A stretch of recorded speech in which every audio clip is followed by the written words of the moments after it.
किया। पीडीपी भी कांग्रेस के साथ रही, उन्होंने भी नहीं किया। फिर पीडीपी बीजेपी भी रहे, इन्होंने भी कुछ नहीं किया। तो मैं इन सियासतदानों से भी ये अपील करना चाहता हूँ, एक सवाल पूछना चाहता हूँ। हाँ, दूसरा ये है, बहुत अच्छी अच्छी नसीहतें दे रहे हैं बारीदारों को। अरे भाई देखो, आप लोग ग्रुप बंदी करते हो, ये करते हो, वो करते हो, आपका नुकसान हो रहा है, इकट्ठे हो जाओ एक प्लेटफॉर्म पे, आपकी समस्याओं का हल हो जाए। मैं इन सब से ये पूछना चाहता हूँ कि ये जो ग्रुपिज्म की बात हो रही है, ये पिछले 2 साल में सामने आई है।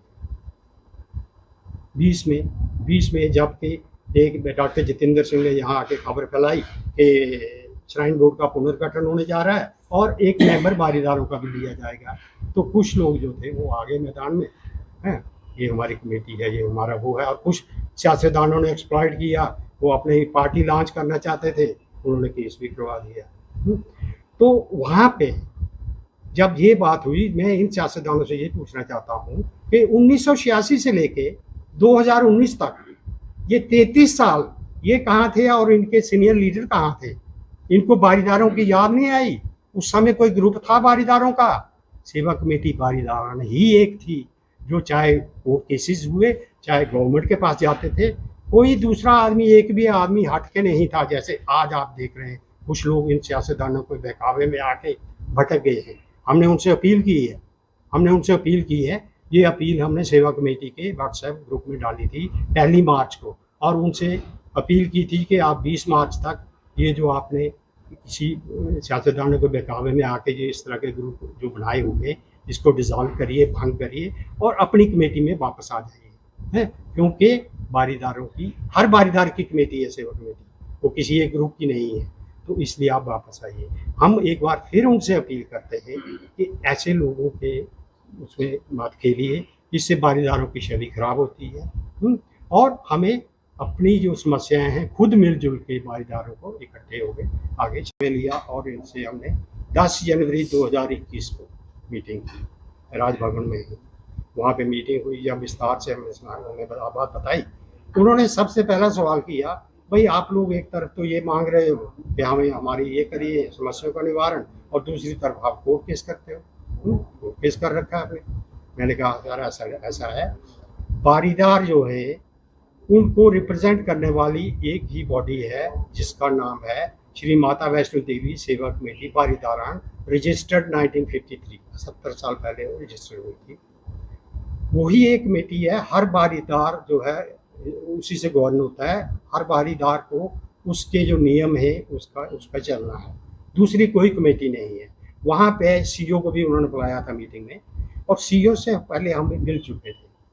हमने क्या किया था कि जब यहाँ थोड़ा ऐसे हल्ला गुल्ला हो रहा था कि कोई संघर्ष कमेटी बना रहा है, कोई ये कर रहा है, वो कर रहा है, तो हमने सोचा जो हमारी बारीदारों की कमेटी है, ऐसा ना हो कि उसको कोई नुकसान हो जाए, तो हमने एक जनरल टाइप का to whom it may concern करके एक लेटर बनाया, और वो सभी कंसर्न अथॉरिटीज़ को दे दिया, डिप्टी कमिश्नर को दे दिया, एसएसपी को दे दिया, सीईओ श्राइन बोर्ड को दे दिया, और जो सोसाइटी है जहाँ रजिस्टर्ड होती हैं चीज़ें, वहाँ जाके उनको भी दिया कि ये एक वाहिद कमेटी है जो परमानेंट बॉडी है फॉर एवर, इसको अमेंड कर सकते हैं बारीदार खुद, लेकिन कोई दूसरी कमेटी नहीं बन सकती।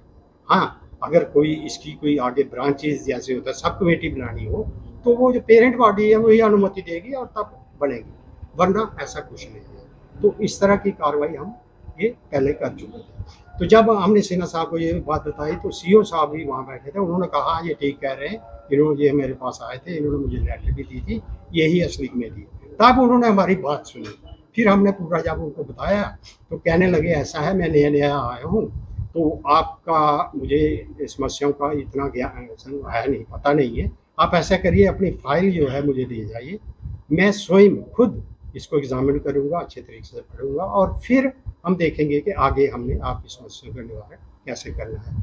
तो ये है 10 जनवरी 2021 की बात। उन दिनों कोविड सेकंड वेव चल रही थी कोविड की, वो बिजी भी थे, हमने 4-5 महीने इंतज़ार किया, लेकिन मई में मैंने एक पहला रिमाइंडर दिया उनको, फिर जून में दिया, तो उधर से कोई जवाब नहीं आया।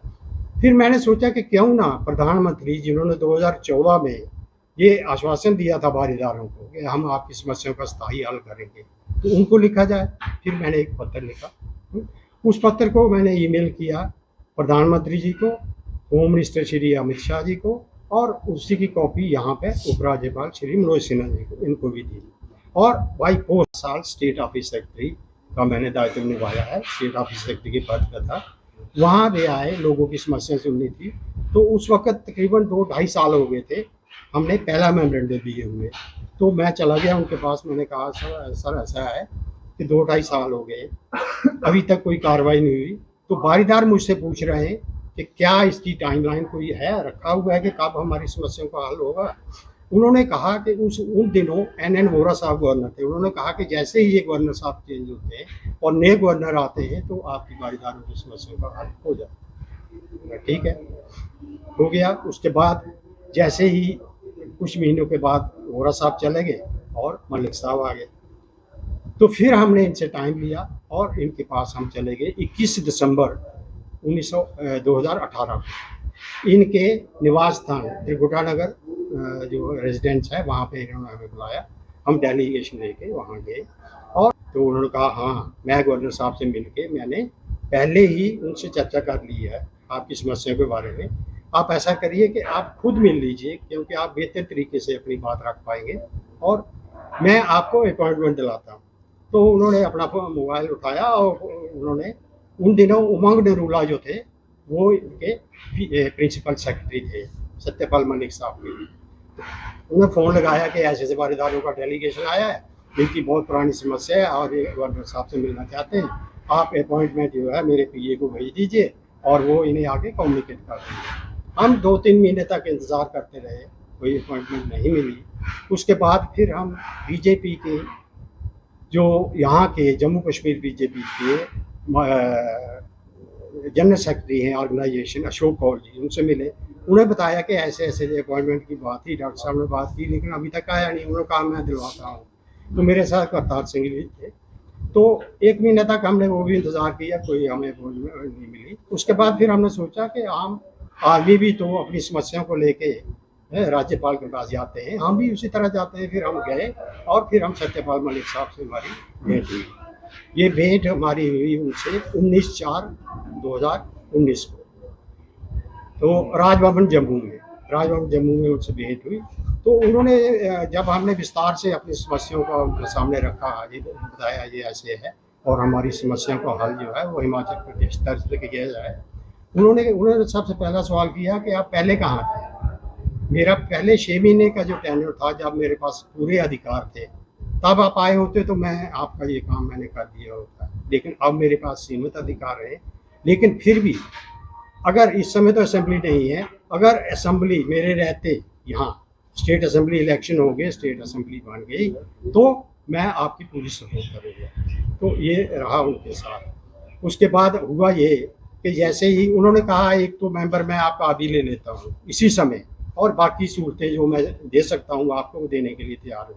हमने कहा नहीं सर, ऐसा है, हम अपनी वर्किंग कमेटी मीटिंग करेंगे, एक रेजोल्यूशन पास करके फिर आपके पास आएंगे। जब हम वो रेजोल्यूशन बना के और फिर हम तैयारी में गए, तो तब क्या हुआ कि दूसरे ही दिन वहाँ पे खबर आ गई कि जम्मू कश्मीर से धारा 370 हट गई है। तो ये मामला, ये हमारा वो समस्या वहीं की यूँ की त्यों रह गई। उसके बाद वो चले गए तो यहाँ ये केंद्र शासित प्रदेश हो गया। तो पहले केंद्र शासित प्रदेश में उपराज्यपाल जो थे GC मुर्मू साहब आए, हमने उनसे समय लिया और उनसे मीटिंग की, उन्हें पूरा विस्तार से सुनाया। उन्होंने यहाँ तक कहा, पेपर में भी आया, उन्होंने यहाँ तक कहा कि आपके साथ जो बेइंसाफ़ी हुई है मैं देखूंगा कि आपको इंसाफ मिले, ये उनके शब्द थे। तो उन्होंने कहा क्या आपकी कैसे आप चाहते हैं। हमने कहा कि हमें कि जैसे ही डिलिमिटेशन का काम पूरा होगा उसके बाद चुनाव होंगे। तो सियासी जमातों के जो खिलाड़ी है इस हमारे एरिया के, हमारे डिस्ट्रिक्ट के, यहाँ के जो लोग हैं, वो बिल्कुल प्रोएक्टिव हो गए और मैदान में आ गए। अब उन्होंने सोचा कि हम ठीक है, ये जो नई कॉन्स्टिट्यूंसी बन रही है श्री माता वैष्णो देवी कॉन्स्टिट्यूंसी, यहाँ तो वोट वर्ग जो है सबसे बड़ा वोट वर्ग है वारीदार, तो इनको लुभाया जाए, क्योंकि पिछले 34-35 साल में यही तो किया इन्होंने। NC से लेके BJP तक कोई जमात, कोई पार्टी ऐसी नहीं है जिसने एक्सप्लॉइट नहीं किया वारीदारों को। और NC कांग्रेस तो ऐसी 2 पार्टियां रही जिनकी हुकूमत एक बहुमत की हुकूमत रही है।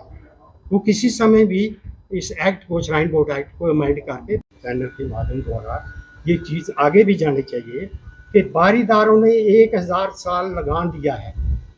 राजा कृपाल देव 1 चैत 1064 विक्रमी संवत बामुकाबल 1007 एडी को लागू हुआ था 101 रुपया। उसके बाद जब डोगरा हुकूमत यहाँ आई, जिसके वानी गुलाब सिंह थे, गुलाब सिंह जी से मारा, गुलाब सिंह से मारा हरी सिंह तक, उन्होंने उस 101 रुपये को बढ़ा के पहले 1001 किया और फिर बढ़ाते बढ़ाते 2001 और फिर 2800 तक वो चला गया। अगर उस पैसे को जो 1000 साल बारीदारों ने दिया है, अगर उस पर हम सिंपल इंटरेस्ट भी कैलकुलेट करते हैं तो कम से कम 1 या 2000 करोड़ रुपया बनता है। और अगर उस पर कंपाउंड इंटरेस्ट से करते हैं तो वो पैसा ट्रिलियंस में, खरबों में जाता है।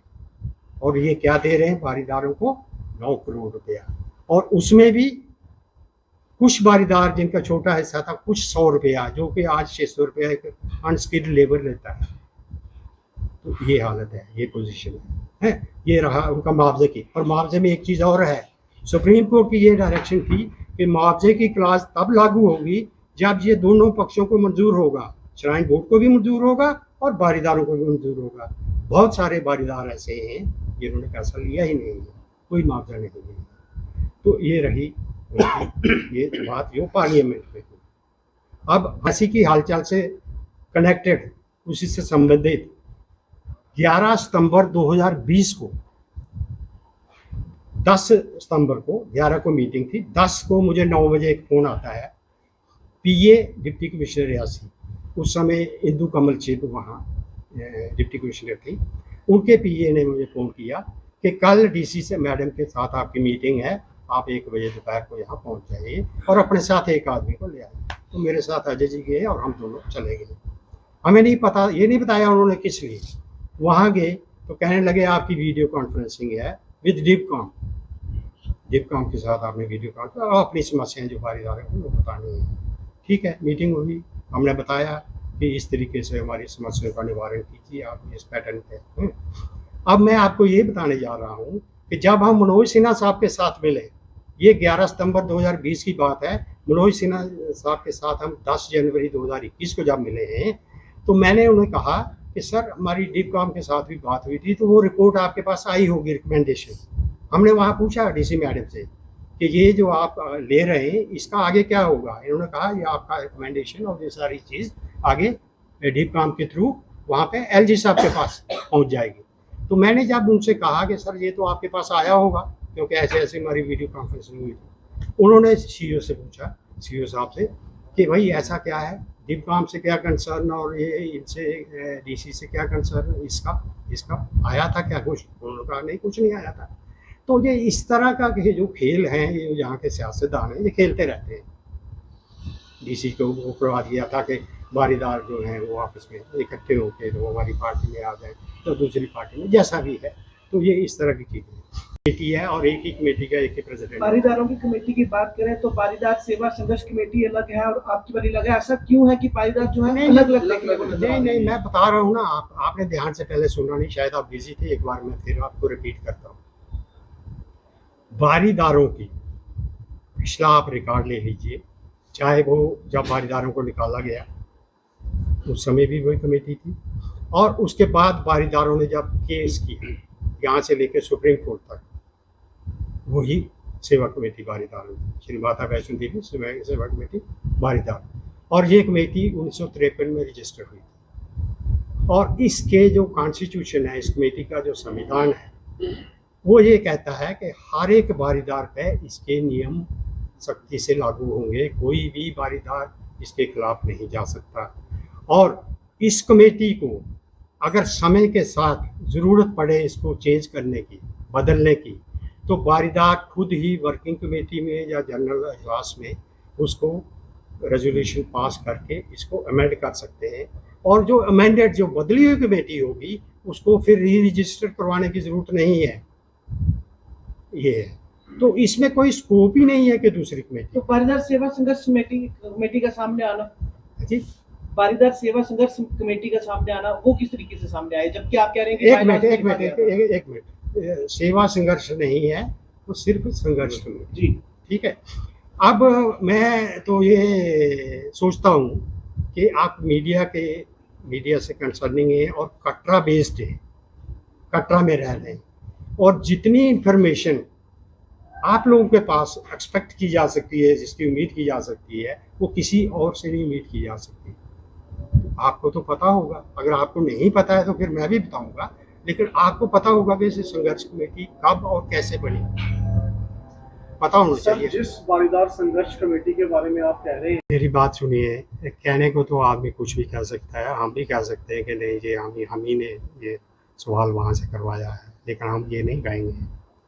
सर आपने क्या सवाल ये करवाया था? आपने नहीं, हमने नहीं करवाया। तो हमने इसका नहीं, मतलब संघर्ष नहीं, कमेटी ने हमने नहीं करवाया। करवाया। हम इस तरह का काम नहीं करते। हमने जो किया है हमने आपके सामने रखा है, और प्रेस रिलीज में हमने पूरी डिटेल दी है कि पहले दिन से लेके जब से कमेटी बनी है आज तक हम पूरा संपर्क में हैं सर, दूसरा अथॉरिटीज सवाल के साथ। सर, दूसरा सवाल हमारा, बल्कि अनुरोध करता हूँ कि अगर आप वाकई वारीदारों के बहुत हितैषी हैं, आपको बहुत हमदर्दी है वारीदारों से, तो आप सारे इकट्ठे होके इन वन वॉइस, एनसी से लेके बीजेपी तक सारे इकट्ठे होके बोलो, गवर्नमेंट को बोलो, दबाव डालो, भाई ये इन पे जो जुल्म हुआ है, जो उनके साथ ज्यादती हुई है, इन्हें इनका हक दिया जाए।